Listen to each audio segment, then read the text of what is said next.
Jaron Ennis doesn't want to fight Terence Crawford. I mean, that's just the reality of it, and he never really did. Generally speaking, I don't like to get into the whole he ducked him thing because it just gets so tiresome. I know the narrative is that Crawford doesn't want to fight Ennis, and that may be true, that Crawford's thinking like, I'm 37, this is a young guy, is it worth the risk? Let me become undisputed at 154 and retire and do all that. Maybe that's true. Jaron Ennis, according to Terence Crawford, was offered the fight to fight Terence Crawford twice at 147 before Crawford fought Errol Spence. He declined both times. He was offered a fight on the BLK Prime app that David Evanesian fought Terence Crawford on.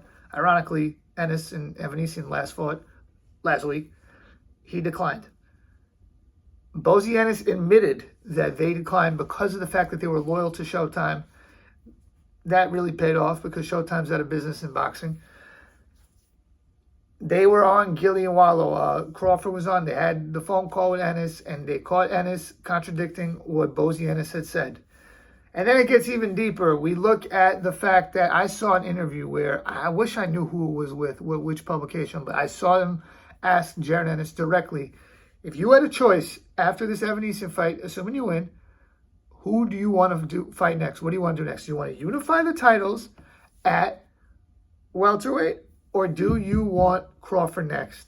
And he hesitated. He thought about it, and the guy was pressing him, and I give him credit because he kept saying, like, both. I could go either way. He said, no, what do you want more? What would you prefer? He said, I would prefer to unify the titles at welterweight. Then after the fight, he knocks out Evanesian. He says some stuff on Twitter like, Turkey, send the Crawford contract. Which one is it? Which one is it? In my opinion, Jaron Ennis and Bozy Ennis, from a business standpoint, they understand that it's just a smart move to beat all these other guys at 147, become the dominant champ, and then try to do the Crawford fight down the line. But it's just not even smart for them to go up at 54, even though he's huge, Ennis, he can make the weight, and take a risk versus Crawford.